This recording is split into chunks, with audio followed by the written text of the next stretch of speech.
Alrighty, everybody, we're going handheld, so if it's a little bit shaky, no, I tried to fix it in post, but it didn't work that well. I just got to see an Infinity Pool, and that movie is nuts. I watched Possessor this morning, which was Brandon Cronenberg's first really big movie, in my opinion, or at least that I knew of. And that was pretty crazy, too, and this one is no different. We have stars in this one that didn't really have it in the last one, being Alexander Skarsgård and Mia Goth in this one, which, Mia Goth, I mean, she should have been nominated this year. I'm still kind of pissed about that. For Pearl alone, and even her character of Maxine in X, fantastic. But for Pearl especially, she should have been nominated. And even in this role, she is so terrifying. I mean, she has her moments where she's almost like lovable and making you laugh at her, but even just like the change of her eyes somehow just makes you instantly creeped out and just unsettled. And that's the word for this movie, unsettling. It's crazy. Some of the editing is so disturbing, and they cut in shots that you've already seen, but in a fast pace. And if you are epileptic, I cannot recommend you go see this movie in a theater just because it's so intense. And I think they even give you a little message beforehand, but they didn't really give you a message on the website or anything. So go at your own risk, but just know it is crazy with the flashing lights and visuals. And even if if you get disturbed easily, you might not love this movie because it is violent.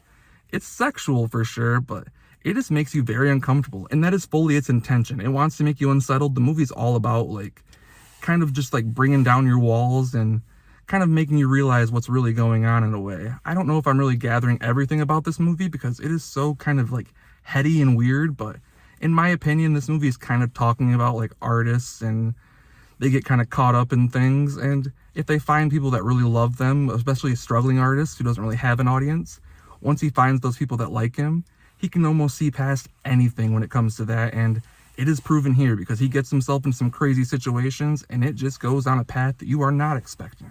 Even though you know it's a horror movie, you aren't expecting the things you're going to see. But it's not the most violent thing I've ever seen, but it's just very unsettling, and I have to think about it more. So if you have any thoughts, please let me know what you thought of this movie and what you think like Brandon Cronenberg was trying to like say with it. I'm guessing it's something about artists and whatnot, but I think there's a lot there too that I'm not getting. So on my 5-star rating scale, it's at like a 3. I'm gonna give it a 3.5, I think, because I really liked it visually. Like, the cinematography was really great. The editing, so good. The performances from both Alexander Skarsgård and Mia Goth, fantastic.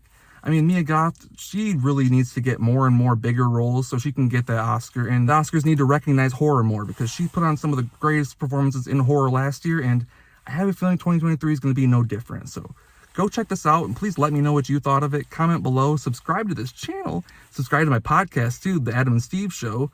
We talked a little bit on there recently about a few different things and the upcoming movies in 2023. So if that sounds interesting to you, go check that out, and I will see you next time at the movies.